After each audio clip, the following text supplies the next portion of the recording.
So this is Virshiti Kamble. In previous class we have studied about P block elements. In that we are studying about group 15 elements. तो अगला topic है atomic radius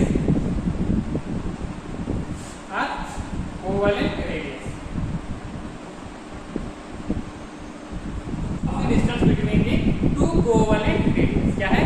half of the distance between the two covalent radius. समझो कि एक covalent है एक covalent है. For example Cl का एग्जांपल ले लो. Half of the distance between the two nuclei of the covalent atoms. तो एक एलिमेंट से एक एलिमेंट से, तो इन दोनों के बीच में ये क्या है? इतना एक हाफ हो गया, तो इसका क्या हो गया? मतलब इतना हाफ हो गया, तो ये क्या हो गया? तो ये पूरा हमारा रेडियस हो गया. तो हम एटॉमिक रेडियस और कोवेलेंट रेडियस हम कैसा फाइंड करते हैं बोले तो इसका फॉर्मूला है हाफ इंटू कोवेलेंट रेडियस. क्या है? Half into covalent radius. अगर समझो हमारा Cl2 मॉलिक्यूल का बॉन्ड कितना है बोले तो 198 पिकोमीटर है बोल को समझो.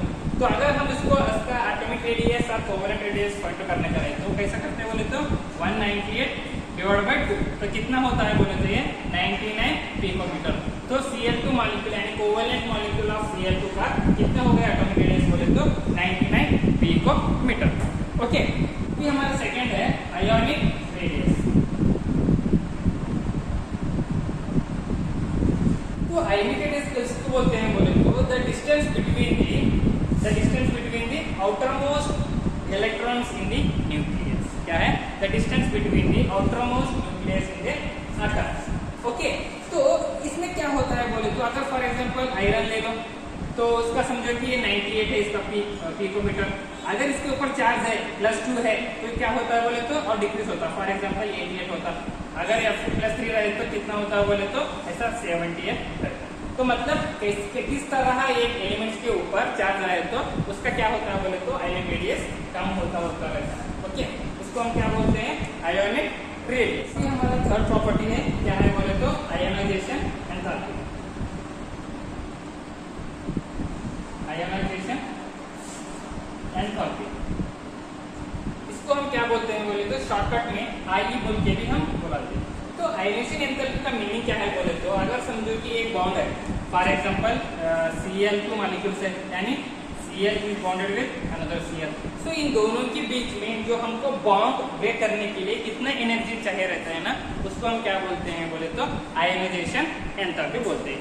अगर समझो कि एक मेटल है, ओके, तो मेटल है, इसको हम क्या करते हैं बोले तो इसको हम ब्रेक करने के लिए कितना एनर्जी रहता है बोल के ये करते हैं ना ऐसा प्लस इलेक्ट्रॉन. ओके, तो एक मेटल्स को हम एनर्जी ब्रेक करने के लिए कितना होता है ना, उसको हम क्या बोलते हैं? आयोनाइजेशन. तो हमारा फोर्थ प्रॉपर्टी है electron gain enthalpy. Electron gain enthalpy. Okay, सो इलेक्ट्रॉन गेन का मतलब इधर ही मालूम होता है. कौन सा भी एक मेटल यानी एटॉम को हम क्या करते हैं बोले तो इलेक्ट्रॉन्स ऐड करते हैं. कौन से भी एक मेटल्स को हम क्या करते हैं बोले तो इलेक्ट्रॉन्स ऐड करते हैं, उसको हम क्या बोलते हैं बोले तो इलेक्ट्रॉन गेन एंथैल्पी बोलते हैं. कौन से भी एलिमेंट्स को हम क्या करते हैं बोले तो इलेक्ट्रॉन ऐड करने के बाद वो क्या होता है बोले तो न्यूट्रल हो जाता है. क्या होता है? न्यूट्रल हो जाता है. उसको हम क्या बोलते हैं बोले तो इलेक्ट्रॉन गेन एंथैल्पी बोलते हैं. तो उसके बाद हमारा फिफ्थ प्रॉपर्टी है इलेक्ट्रोनेगेटिविटी. इलेक्ट्रोनेगेटिविटी.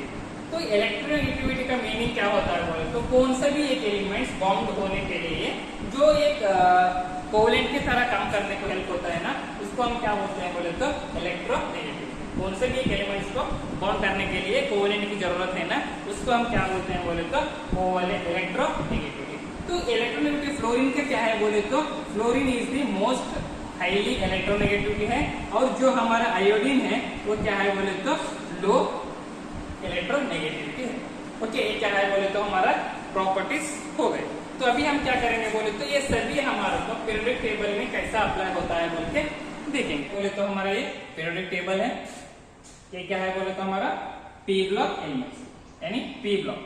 तो पी ब्लॉक में कितना रहता है ग्रुप नंबर 13 to 13, 14, 15, 16, 17 और 18.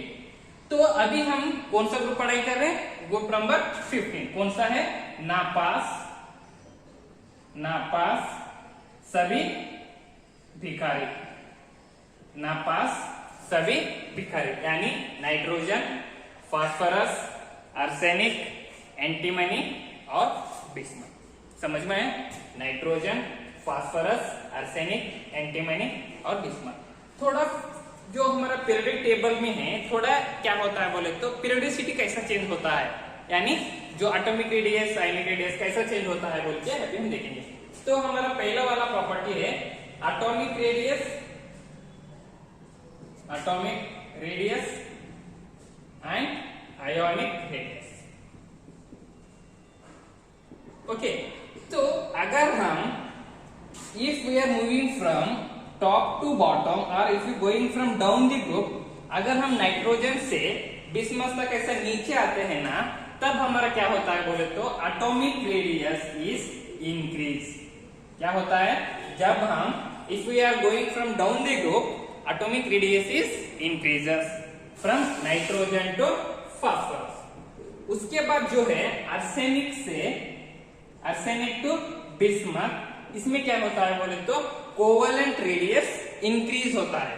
इसमें क्या होता है कोवलेंट रेडियस इंक्रीज होता है। ओके, क्यों होता है बोले तो ये आर्सेनिक, एंटीमनी और बिस्मथ जो है ना, आर्सेनिक, एंटीमनी और बिस्मथ में है ना, इसमें क्या होता है बोले तो इसका हम जनरल इलेक्ट्रॉनिक कॉन्फ़िगरेशन देखें तो इसमें D block element and F block F orbitals में कंप्लीटली फिल्ड इलेक्ट्रॉन्स है, यानी डी में 10 चाहिए 10 फिल्ड अप है, और एफ में क्या है 14 चाहिए तो 14 कंप्लीटली फिल्ड अप है। तो इसकी वजह से क्या होता है बोले तो आर्सेनिक टू बिस्मथ में कोवलेंट रेडियस क्या होता है बोले तो थोड़ा ज्यादा इंक्रीज होता है। ओके, तो अभी हम देखेंगे second property ionization enthalpy. Ionization enthalpy, इसको हम क्या बोलते हैं बोले तो आई बोल के भी हम बुला सकते हैं। तो इसमें क्या होता है बोले तो if we are going down the group, जो है ग्रुप 15 एलिमेंट्स है, if we are going from down the group, इसमें क्या होता है बोले तो आयनाइजेशन एंथैल्पी इज डिक्रीजेस। क्यों? क्योंकि जब हमारा एटॉमिक रेडियस है, ये एटॉमिक रेडियस क्या हो रहा था बोले तो इंक्रीज हो रहा था। जब हमारा एटॉमिक रेडियस इंक्रीज होता है तो तब हमारा आयनाइजेशन एंथैल्पी क्या होता है बोले तो डिक्रीज होता है, यानी atomic radius is inversely proportional to the ionization enthalpy. जब हमारा आयनाइजेशन एंथैल्पी इंक्रीज होता है तब हमारा एटॉमिक रेडियस क्या होता है डिक्रीज होता है। जब हमारा एटॉमिक रेडियस इंक्रीज होता है तब क्या होता है बोले तो आयनाइजेशन एंथैल्पी डिक्रीज होता है। ओके, तो इसमें क्या है बोले तो अगर हम आयनाइजेशन एंथैल्पी जो है जो ग्रुप 15 से ग्रुप 14 एलिमेंट्स क्या है बोले तो इसका आयनाइजेशन एंथैल्पी क्या है बोले तो ज्यादा है। कौन कौन सा रहते हैं ग्रुप 14 के एलिमेंट्स? कौन सी गीत सुनेगी पब्लिक में, यानी कौन सी गीत सुनेगी पब्लिक में? Carbon, silicon, germanium, tin and lead. तो इसमें क्या होता है बोले तो अगर हम compare to group 15 elements, group 14 का जो एलिमेंट्स है उसका जो आयनाइजेशन एंथैल्पी है वो क्या होता है बोले तो इंक्रीज होता है। क्यों? क्योंकि जो ग्रुप 15 का एलिमेंट्स है इसमें क्या है बोले तो ये स्मॉल साइज है, इसकी वजह से क्या होता है बोले तो ग्रुप 15 एलिमेंट से ग्रुप 14 का आयनाइजेशन एंथैल्पी ज्यादा। ओके, तो अभी हम क्या करेंगे बोले तो ग्रुप और एक क्वेश्चन है, तो why group 15 elements is greater energy than group 16 elements? क्यों हमारा ग्रुप 15 एलिमेंट ग्रुप 16 एलिमेंट से ज्यादा आयनाइजेशन एंथैल्पी है? कौन कौन सा है ग्रुप 16 एलिमेंट्स? वो उससे तो पूछो,